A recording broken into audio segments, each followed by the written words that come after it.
Потому что, ну, если есть кашель, да, что он у ребенка, что он у взрослого. А кашель это как дыхание жизни. То есть живет ли человек своей жизнью? Вот я помню, был тоже кейс, была астма у ребенка.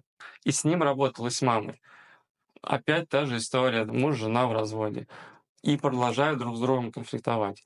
Папа на этом фоне очень строгий, да, и хочет дать больше вот ребенку, так как находится на стороне. Да, от этого создается такая напряженность, и там ключевое было, что ребенок привык, научился врать.